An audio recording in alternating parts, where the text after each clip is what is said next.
بسم اللہ الرحمن الرحیم۔ السلام علیکم ناظرین۔ کیا صحابہ کرام شدید اختلافات جنگ جمل اور جنگ صفین کے ہوتے ہوئے بھی رحماء بینہم تھے؟ تو آئیے دیکھتے ہیں کہ مولانا نے اس بارے میں کیا لکھا ہے۔ بسم اللہ الرحمن الرحیم۔ السلام علیکم۔ کیا صحابہ کرام بعض اختلافات بلکہ جنگوں جنگ جمل و صفین کے باوجود رحماء بینہم تھے؟ سوال: مجھے چند روز قبل فضائل صحابہ کے موضوع پر اظہار خیال کا موقع ملا۔ میں نے حسب توفیق محمد صلی اللہ علیہ وسلم اللہ کے رسول ہیں اور جو ان کے ساتھ ہیں وہ کفار پر سخت اور آپس میں رحیم ہیں۔ الفتح آیت نمبر 29 کی تشریح کی۔ بعد میں ایک صاحب نے سوال کیا کہ قرآن شریف تو صحابہ کرام کی یہ صفت بیان کر رہا ہے، لیکن واقعات کی تصویر اس کے برعکس ہے۔ جنگ جمل و صفین میں دونوں طرف اکابر صحابہ موجود تھے۔ حضرت عائشہ صدیقہ رضی اللہ تعالیٰ عنہا بھی ایک فریق کے ہمراہ تھیں۔ ان واقعات کی روشنی میں رحماء بینہم کی صحیح توجیہ کیا ہو سکتی ہے؟ میں نے حت الوسیع اس معاملے پر غور کیا، بعض کتب دینیہ اور ذی علم احباب سے بھی رجوع کیا، مگر کلی اطمینان نہ ہو سکا۔ آپ برائے کرم ان واقعات کو نگاہ میں رکھتے ہوئے ارشاد قرآن کی صحیح تعویل و توجیہ بیان کریں جس سے یہ اشکال کا رفع ہو جائے۔ جواب: آپ کے عنایت نامے کا جواب افسوس ہے کہ بڑی تاخیر سے دے رہا ہوں۔ اس مہینے شدید مصروفیت رہی، اس لیے خطوط پڑھنے تک کا موقع نہ ملا۔ جواب دینا تو درکنار۔ امید ہے کہ میری مشکلات کو نگاہ میں رکھ کر اس تاخیر پر درگزر فرمائیں گے۔ آیت: محمد رسول اللہ والذین معہ اشداء علی الکفار رحماء بینہم۔ کفار پر سخت اور آپس میں رحیم پر جس شبہ کا اظہار محترم سائل نے کیا ہے وہ دو مفروضوں پر مبنی ہے اور دونوں ہی خلاف حقیقت ہیں۔ ان کا پہلا مفروضہ یہ ہے کہ کسی شخص یا گروہ کی تحریر میں جب کوئی بات کہی جائے تو لازماً اسے اس معنی میں لینا چاہیے کہ اس شخص یا اس گروہ میں کبھی کوئی جزوی امر بھی اس کے خلاف نہ پایا جائے۔ حالانکہ انسانوں کی تحریر جب کبھی کی جاتی ہے ان کے غالب حال کے لحاظ سے کی جاتی ہے، اور کبھی کبھار کوئی چیز اس کے خلاف نظر آئے تو وہ کلی حکم میں قاعدہ نہیں سمجھی جاتی۔ ہم صحابہ کرام کو دنیا کا سب سے زیادہ متقی اور صالح گروپ قرار دیتے ہیں۔ یہ حکم ان کی مجموعی سیرت کے لحاظ سے ہے۔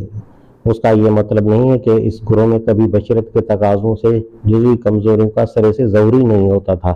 آخر زمانے میں کبھی کسی کو زنا اور کسی کو چوری کی سزا اور کسی کو قذف کی سزا تو دی ہی گئی تھی، اور صحابت کا شرف ان سزا یافتہ لوگوں کو بھی حاصل تھا، کیونکہ ایمان کے بعد جس شخص کو حضور پاک صلی اللہ علیہ وسلم کی محبت میسر آئی وہ بہرحال صحابی ہے، اور ان قصوروں کی بنا پر بہرحال نہ صفت ایمان ان سے سلب ہوئی تھی نہ صفت صحابت۔ مگر کیا یہ بات ہے کبھی اس معاشرے میں زنا اور چوری اور قذف کے گناہوں کا صدور بھی ہو گیا تھا؟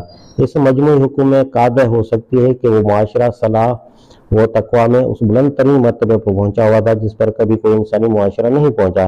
اسی طرح رحماء بینہم کی صفات صحابہ کرام کی مجموعی سیرت اور ان کے غالب حال کے لحاظ سے، اور واقعہ یہ ہے کہ کسی انسانی معاشرے میں آپس کی محبت و الفت، باہمی ہمدردی و خیر اندیشی اور ایک دوسرے کے حقوق کا لحاظ اور مرتبے کا احترام اس درجے کا نہیں پایا جاتا اور نہ پایا گیا ہے جیسا صحابہ کرام کے معاشرے میں نظر آتا ہے۔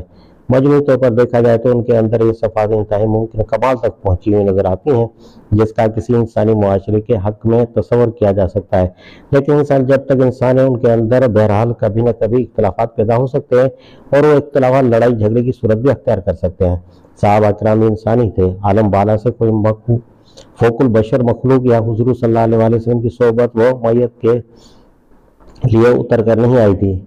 ایک دوسرے کے ساتھ رہن سہن، لین دین اور اجتماعی زندگی معاملات کرتے ہوئے لامحالہ بتقاضائے بشرت ان میں اختلافات بھی ہو جاتے تھے، اور بعض اوقات یہ اختلافات شدید نوعیت بھی اختیار کر گئے تھے، لیکن ان جزوی واقعات سے ان کلی حکم میں کوئی فرق واقع نہیں ہوتا کہ ان کی امتیازی صفت رحماء بینہم تھی، کیونکہ ان کا غالب حال یہی تھا۔ دوسرا مفروضہ جو ان کے شبے کے پیچھے کام کر رہا ہے یہ ہے کہ صحابہ کرام میں کبھی جو اختلافات رونما ہوئے ہیں وہ اس نوعیت کے تھے کہ ان سے رحماء بینہم کی صفت بالکل ہی سلب ہو گئی تھی۔ حالانکہ ان اختلافات کی جو تاریخ ہم تک پہنچی وہ اس بات پر گواہ ہے کہ یہ مقدس انسان جب آپس میں لڑ بھی جاتے تھے تو ان کی اس لڑائی میں بھی رحماء بینہم کی ایک انوکھی شان پائی جاتی تھی۔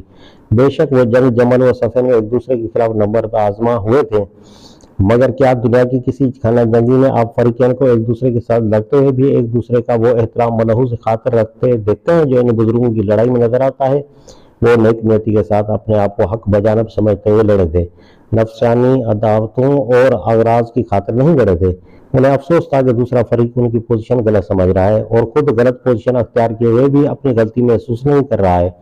وہ ایک دوسرے کو فنا کر دینے پر تلے ہوئے نہیں تھے، بلکہ دانست میں دوسرے فریق کو راستے پر لانا چاہتے تھے۔ ان میں سے کسی نے کسی کے ایمان سے انکار نہیں کیا، اس کے اسلامی حقوق سے انکار نہیں کیا، بلکہ اس کی فضیلت اور اس کی اسلامی خدمات سے بھی انکار نہیں کیا۔ انہوں نے ایک دوسرے کو ذلیل و رسوا کرنے کی کوشش نہیں کی۔ لڑنے میں انہوں نے لڑائی کا حق ضرور ادا کیا، مگر لڑ کر گر جانے والے کے لیے وہ سراپا رحم و شفقت ہے، اور گرفتار ہو جانے والے پر مقدمہ چلانا اور اس کو سزا دینا یا اس کو ذلیل و خوار کرنا تو درکنار، قید رکھنا اور کسی درجے میں بھی نشانہ عتاب بنانا تک انہوں نے گوارا نہیں کیا۔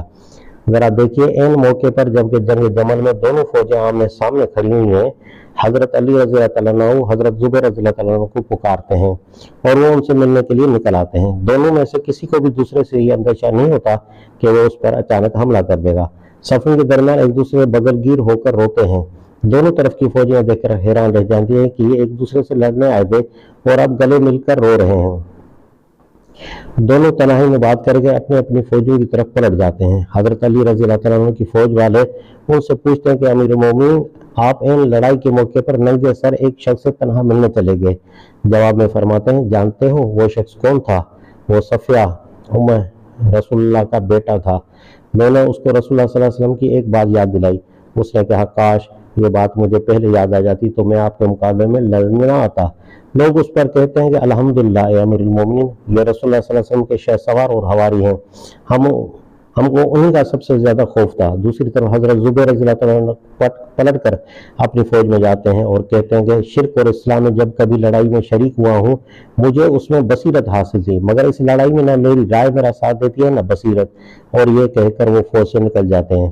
اسی طرح حضرت علی رضی اللہ تعالیٰ عنہ اور حضرت طلحہ رضی اللہ تعالیٰ عنہ کی بھی دونوں صفوں کے درمیان تنہا ملاقات ہوتی ہے اور دونوں ایک دوسرے کو قائل کرنے کی کوشش کرتے ہیں۔ لڑائی شروع ہوتی ہے تو حضرت علی رضی اللہ تعالیٰ عنہ اپنی فوج میں اعلان کرتے ہیں، خبردار کسی کا تعاقب کر کے نہ مارنا، کسی زخمی پر ہاتھ نہ اٹھانا، ان کے لشکر کا مال تم لے سکتے ہو مگر ان شہداء کے گھروں پر ان کے جو مال ہے وہ ان کے وارثوں کا حق ہے اور ان کی عورتوں کے لیے عدت ہے۔ ایک شخص کہتا ہے، جب ان کے لشکر کے مال ہمارے لیے حلال ہیں تو ان کی عورتیں کیوں نہ حلال ہوں؟ حضرت علی رضی اللہ عنہ بگڑ کر فرماتے ہیں کہ تم میں سے کون اپنی ماں عائشہ رضی اللہ تعالیٰ عنہا کو اپنے حصے میں لینے کے لیے تیار ہے؟ لوگ پکار اٹھتے ہیں، استغفر اللہ۔ جنگ کے بعد مقتولوں پر سے حضرت علی رضی اللہ عنہ کا گزر ہوتا ہے۔ حضرت طلحہ کے بیٹے محمد کی لاش پر نظر پڑتے ہی بے اختیار فرماتے ہیں، خدا کی رحمت ہو تم پر اے محمد، تم بڑے عبادت گزار راتوں کو کھڑے رہنے والے اور سخت گرمی میں روزے رکھنے والے تھے۔ حضرت زبیر رضی اللہ عنہ کا قاتل انعام کی امید پر حاضر ہوتا ہے تو اس کو دوزخ کی بشارت دیتے ہیں۔ حضرت عائشہ رضی اللہ عنہ کے عہدے کے پاس پہنچتے ہیں تو اس سے زیادہ کچھ نہیں کہتے کہ اے عہدے والی، اللہ نے آپ کو گھر میں بیٹھنے کا حکم دیا اور آپ لڑنے نکل آئیں۔ پھر بڑے احترام کے ساتھ ان کو مدینہ روانہ کر دیتے ہیں اور وہ اس حسن سلوک پر ان کو دعا دیتی ہیں۔ حضرت طلحہ کے بیٹے موسیٰ حضرت علی رضی اللہ تعالیٰ عنہ سے ملنے آتے ہیں تو آپ انہیں بٹھا کر فرماتے ہیں، مجھے امید ہے کہ میں اور تمہارے باپ ان لوگوں میں سے ہوں گے جن کے متعلق اللہ تعالیٰ نے فرمایا ہے کہ ہم ان کے دلوں سے باہمی کدورت نکال دیں گے اور وہ جنت میں بھائی بھائی کی حیثیت سے آمنے سامنے تختوں پر بیٹھے ہوں گے۔ ایک شخص پوچھتا ہے کہ آپ کے پاس یہ کون آیا تھا؟ فرماتے ہیں کہ یہ میرا بھتیجا تھا۔ وہ عرض کرتا ہے کہ اگر یہ آپ کا اب بھی بھتیجا ہے تو ہم تو پھر بدبخت ہوئے۔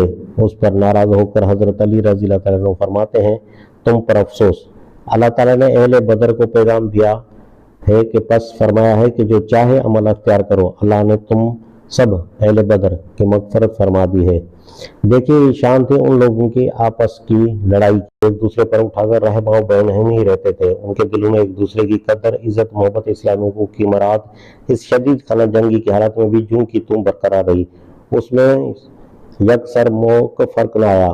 بعد کے لوگ کسی کے حامی بن کر ان میں سے کسی کو گالیاں دے تو یہ ان کی اپنی بدتمیزی ہے، مگر وہ لوگ آپس کی عداوت میں نہیں لڑے تھے اور لڑ کر ایک دوسرے کے دشمن نہ ہوئے تھے۔ کہ ناظرین، تو آپ نے دیکھ لیا کہ مولانا نے کیا لکھا ہے۔ امید ہے کہ ہم سب کو یہ بات سمجھ میں آ گئی ہوگی۔ نیکسٹ ویڈیو تک کے لیے مجھے اجازت دیجیے۔ اللہ حافظ۔